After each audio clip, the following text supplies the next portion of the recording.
Ai, kia ora e te iwi, hakorongo mai nei ka tō tātou taonga te reo, irirangi o te hiko o te ika. Iwa te kou mā whitu iratahi te iarere.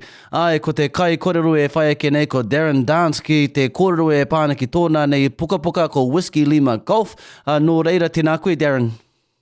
Tēnā koe. Thank you again for joining us and giving us a little bit of a kōrero about your book. But firstly, let's start off with you. Give our listeners a bit more of an idea about who you are and where you're from. Thank you very much. I'm Darin Dance. I was born in Taupō, grew up in Bay of Plenty in Tauranga, and currently living down in the Kapiti Coast in Waikanae. I whakapapa back through to Kaitahu, and still on that hikoi of researching whakapapa. Our whānau got disconnected over the last few generations, so it's a bit of a haul back. Oh, ngā mihi ati kia koe mo wena o ngā kōrero, I appreciate that.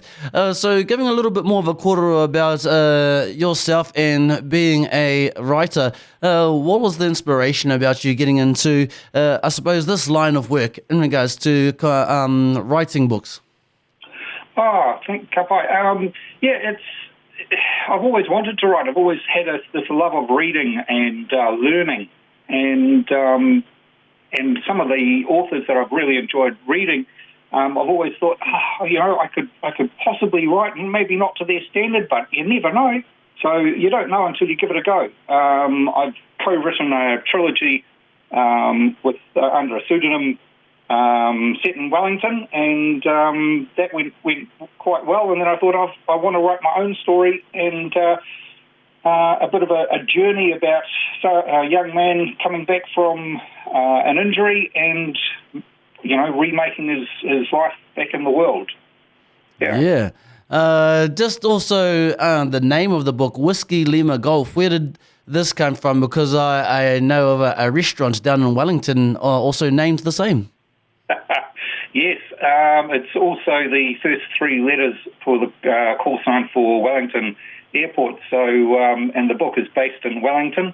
So I use that as a call sign, which one of the main characters is an ex-army vet, and that was his call sign in Afghanistan when he got injured and before he got sent back to Aotearoa to recover. So it's a bit of a play on words there, but yeah, it's a bit of fun, and that sort of ties in that military angle as well as the capital city where the action takes place. Yeah, so share a little bit more about this. Has this been a newly released book, or what are you able to share a little bit more about what our listeners could expect from this book that you have or you are the author of? Thank you. It was just released on Friday. It's been going really well, actually. So, it's selling quite well. But the book is about a young Māori boy who, as I say, was injured in the war, comes back to Aotearoa and suffers from PTSD and depression.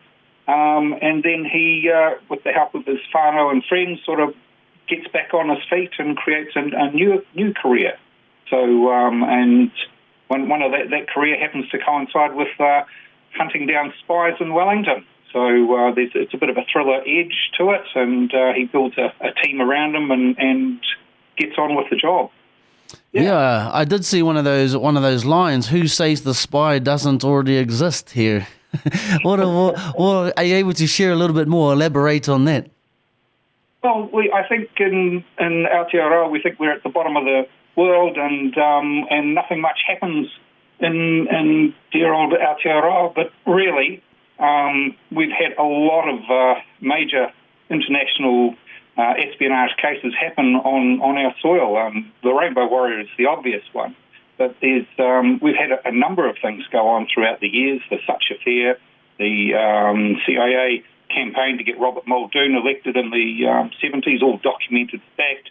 Then you've got the supposed break-in into the Yugoslav embassy in Wellington by the SIS. Of course, they strongly deny that, but there was a great podcast series done on that.